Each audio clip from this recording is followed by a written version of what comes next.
There's stories in the news every year about how coffee is good for your heart or good for your digestive system. I think it's like anything else. You can drink too much coffee and it won't be good for you. You can have, too much of any good thing is going to be bad for you. All the specialty roasters have moved away from roasting coffee darkly until it gets oily on the outside, and there's a couple reasons for that.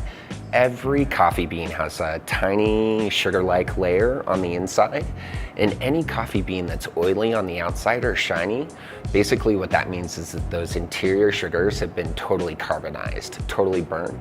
And the oils, a lot of the oils that exist naturally on the inside of a green coffee bean before it's roasted, when that bean gets heated up so much that those internal sugars carbonize, it pushes the oils to the outside.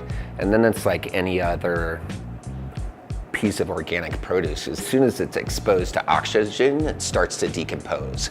And so the new coffee roasters hold the temperatures lower so those internal sugars caramelize instead of carbonize, and then all those natural super delicious oils are left on the inside of the bean so that when we grind fresh right before we make a cup of coffee, most of those oils are going to be available in their freshest component to go into the coffee that we're about to serve.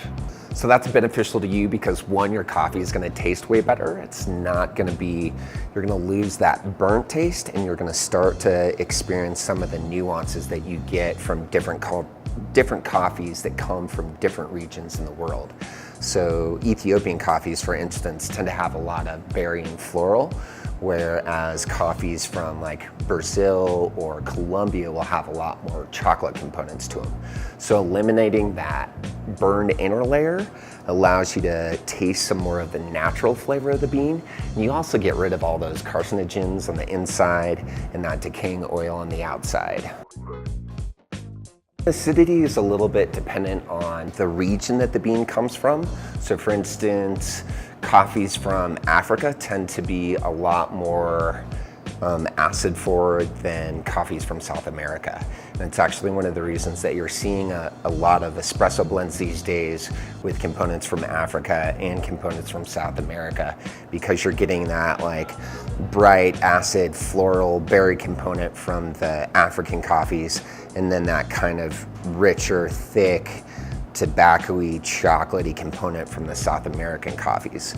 And then putting those two together, you get this really balanced, kind of wonderful caramel chocolate berry experience depending on the roaster. There are just so many good roasters and so much great coffee out there right now. You could spend a lifetime drinking amazing coffee. So if you want to drink less acidic coffee, cold brew is definitely the way to go. And the reason is that during the hot extraction, it just pulls a lot more of the soluble components, including the acids, out of the coffee. And so you get a chocolatey, really smooth, balanced cup of coffee. And then cold brew is great because it's easy to make. You can drink it cold, you can heat it up. And is by far, out of all the ways to drink coffee, by far the less acidic. Find a really amazing coffee that you love, get the grind semi-fine. It's usually 1 pound of coffee to 1 gallon of water.